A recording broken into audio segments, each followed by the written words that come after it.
Hello, I'm Ava Leisure, and I'm back after a couple week break as I'm here with a 2018 World Series recap as I recap the World Series between the Boston Red Sox and the Los Angeles Dodgers. So this year's World Series was between the Red Sox and the Dodgers. This series went 5 games.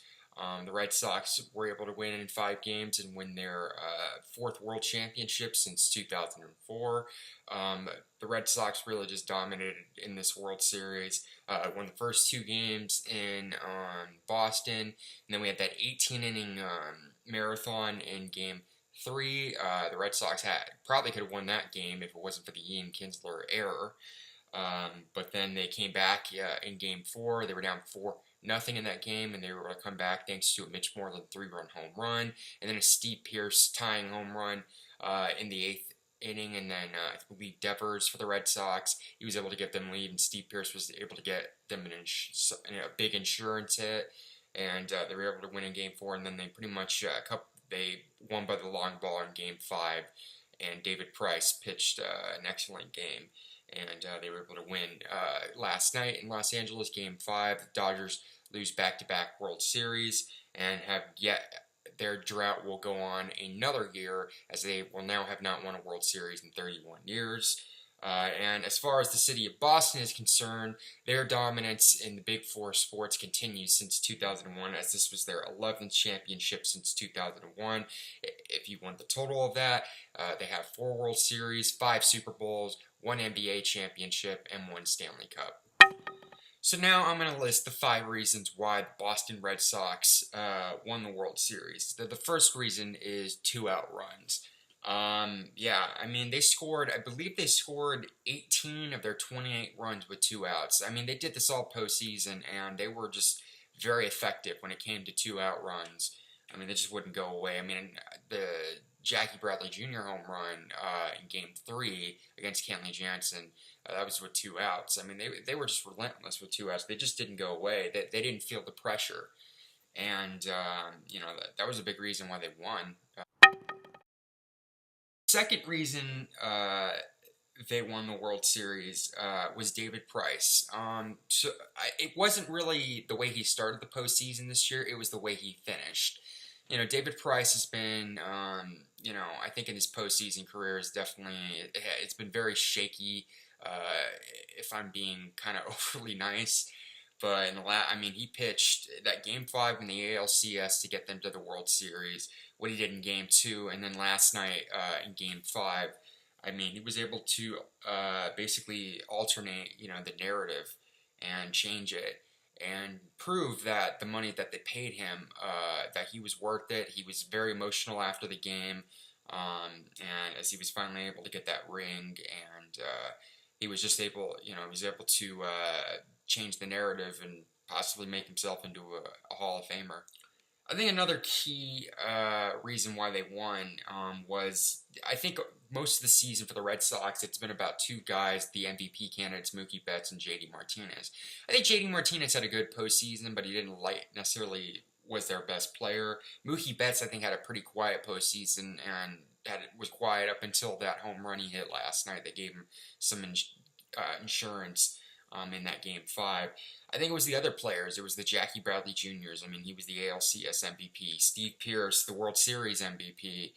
He just, he was very good. The Andrew Benintendi's, Xander Bogaerts was struggling this season, or this postseason as well. And, the Devers, Eduardo Nunez,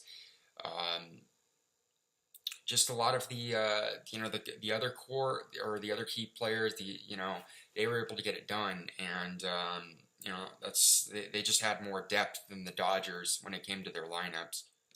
The fourth reason I have to say was definitely the pitching, specifically the bullpen. So Craig Kimbrell was kind of shaky this postseason, but I gotta say the MVP from the bullpen was probably Joe Kelly for the Red Sox. Would have been kind of a 5th starter, but when you go into the postseason, you don't really have 5-man rotations. You usually have 4. Sometimes they shorten it to 3. But Joe Kelly, he was the big reason out of the bullpen. I think another side note, the starting rotation for the Red Sox was just, that much better. Chris Sale, what the guy was able to do David Price changing the narrative in those last 3 games. I mean, Nathan Eovaldi, I gotta say, he in the relief in that extra marathons game, you can't really blame him on that loss. I mean, he gave it his all. I mean, he pitched over 90 pitches. He only gave up 2 earned runs. I think had the Red Sox personally won that game and they would have gone on to sweep the Dodgers, I think Nathan Eovaldi, I think he would have been named the MVP. But he just was really good. I think another key series was after the Mitch Moreland home run in the 7th inning of Game 4. You saw Chris Sale fire up the Red Sox. I mean, he was, very fired up. I mean, it reminds me of last year with Justin Verlander after in Game 2, or what we didn't see in Game 7 during the rain delay in the 2016 World Series, what Jason Hayward was able to do for the Chicago Cubs against the Cleveland Indians. David Ortiz did this 5 years ago in the 2013 World Series, where you saw him pump up the dugout.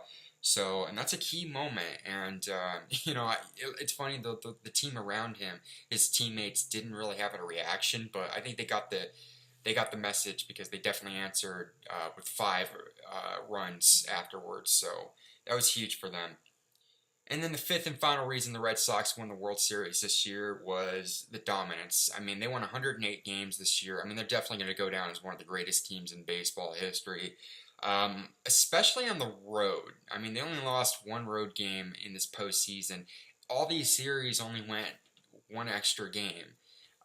They beat the Yankees in 4 games. They beat the defending World Series champion Houston Astros in 5, and then they beat the Dodgers in 5 games. I mean, they were just dominant, plain and simple.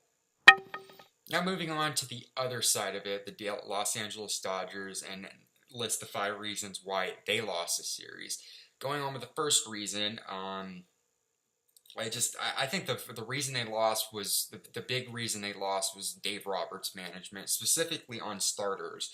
I just didn't think he managed his rotation, and I think, to be honest, if Greg Counsell didn't overmanage in the NLCS, they probably wouldn't have been in the World Series. I mean, they just proved they were outmatched, but just he did not manage, specifically, I think, his pitching, especially his starting rotation. I mean, you look what happened in Game 3. Walker Buehler was going, having a great start through 7 innings. I mean, he was kind of at the end of his start, but who knows, maybe he could have gone another inning. And the problem was in Games 3 and 4, he kept going to Kenley Jansen, in the 8th inning, let's get 6 outs. And that just didn't work out because they were able to hit game-tying home runs in both games. I mean, especially Rich Hill in Game 4. I mean, he was having a great game as well, and he decided to take him out with 6 1/3. I think it's just the way. I think the big reason is Kenley Jansen. He thinks he's going to be that 6-out save guy, but the problem is he hasn't been since last year's World Series. This year was kind of a down year for Kenley Jansen, and I'll talk about that in a minute. But just Dave Roberts didn't manage his bullpen. He went back a lot to Ryan Madson, who struggled in the World Series. It didn't go enough to Pedro Baez. Pedro Baez gave up that home run in last night's game and kind of proved he wasn't that dependable. But just Dave Roberts just did not manage this bullpen or this pitching staff at all during the postseason. The second reason, and probably something we talked about or people talked about a lot, was Manny Machado's actions, antics. I mean, the slides, the running, trying to spike players. I mean, his antics were more known for what he did with his glove or his bat, because his bat went cold. I mean, the hitting average, he hit under 200. He had a couple home runs in this postseason, but I feel like he didn't really have key hits. He just didn't. I mean, Manny Machado, in my opinion, I think, considering he's a free agent, I think this postseason cost him millions of dollars. I mean, don't get me wrong, I think he'll still get a big payday, but I think he just, as a person, he lost a lot of fans in this postseason, and I think a lot of general managers are going to look at that as a huge downgrade. I mean, not hustling, the slides. I mean, it just was not a good look for Manny Machado at the end of this postseason. Third reason they lost, Clayton Kershaw, the narratives continue. I mean, Kershaw had about 2 good games in this postseason, and they weren't high pressure situations. I mean, he struggled in Game 1 of the NLCS. He kind of struggled in Game 1 of the World Series this year, and look what happened last night in the elimination game. And his elimination game record continues to be horrendous. Gave up those home runs, 3 home runs, one to Steve Pearce, one to Mookie Betts, and one to JD Martinez, and they needed him to step up, and he just didn't. The fourth reason they lost, specifically, I think, was the catcher position, and to be exact, Yasmani Grandal. He's a free agent at the end of this year. I doubt the Dodgers re-sign him. I mean, in the NLCS, he had a lot of pass balls and wild pitches that he could not block. His bat was ice cold. I mean, he just had a postseason to forget, if you ask me. And then the fifth and final reason, Kenley Jansen, I just struggled in this postseason. I mean, he just was not. I feel like since last year, I mean, going into last year's World Series, people were talking about how he had a cutter that rivaled that had not been seen since Mariano Rivera. Well, it seems like the Marwin Gonzalez home run and the walk-off he gave up to Alex Bregman really shook him. He had a struggle. I mean, he was able to get it back for a little bit this season, in the regular season, after he had a bad start. But, I mean, the health issues that he had with the heart problem. And then I just think in this postseason, I mean, I think just Dave Roberts just saw him as a guy that could get 6 outs if I need to. And that just was not the case this postseason. And, he had a couple of those 2 blown saves because of that. And just, I think, I think there's a lot of cloudiness there. And I think a lot of people are going to question if he can get back to that form that he did before the last 2 World Series. Now, to conclude the video, my expectations for both teams, starting out with Boston, and some of the stories going into next season. I think the first thing is, I think the free agency, and one of the top players that will be a free agent will be Nathan Eovaldi, and I think after Games 3, I mean, he was a big part to the rotation, so where do you go after that?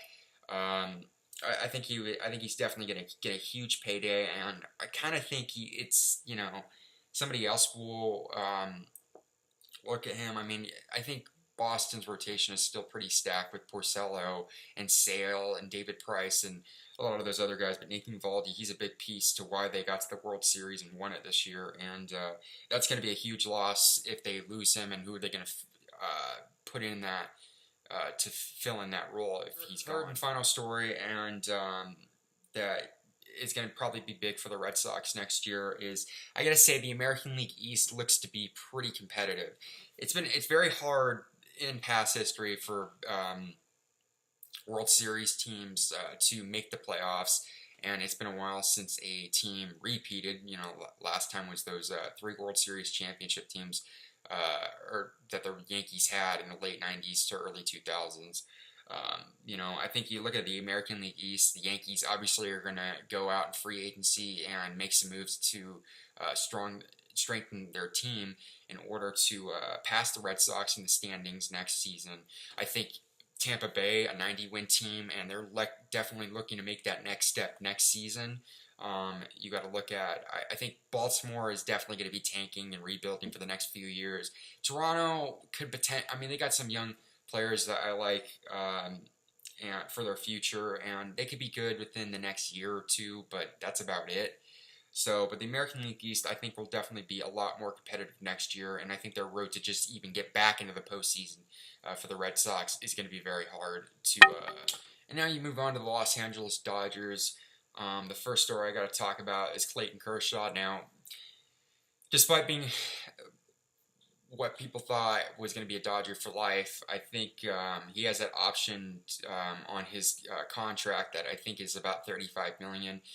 The Dodgers and Clayton Kershaw have a few years if they want to pick up that option. If not, he could decline that option and become a free agent. And considering the Dodgers have a lot of other places to go to with their money, where we may have possibly saw the last game that he pitches in a Dodger uniform last night, and I think especially with the emergence of Walker Buehler this year, and he looks like he's going to be their next ace, I kind of see Clayton Kershaw walking and testing the free agency market. And even if he does, I wouldn't necessarily rule out him returning to the Dodgers, but I think, there's a good possibility, more of a possibility than I would have thought going into the season, that he could be playing in another uniform for the rest of his career. The second big story going into next season with the Dodgers would have to be, okay, so what happens now, and where do we go in the off season?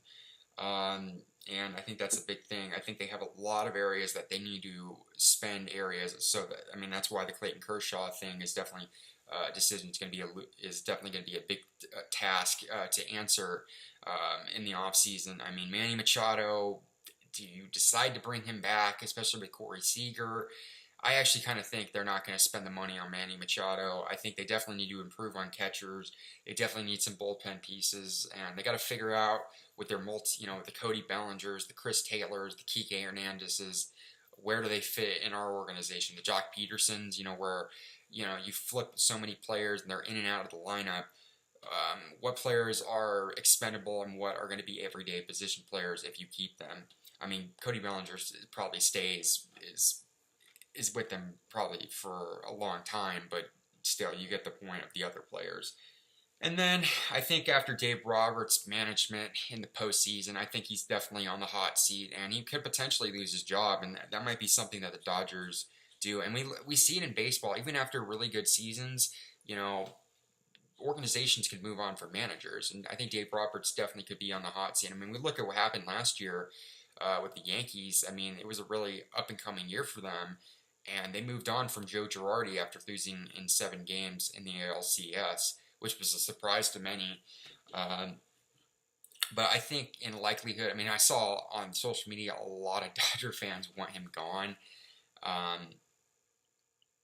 But, I mean, who knows? I think Dave Roberts definitely will be on the hot seat, and I think if he gets another chance, anything short of the World Series from here on out is probably going to the means to move on from him. And that's it for my video this week. As always, follow me on Twitter at BigLeisure96. Stay tuned later this week for my NFL videos that I do. I'm going to be recapping Week 8, and on Thursday, I'm going to be doing my picks video for Week 9. So I hope everybody enjoyed the video. Click like as always.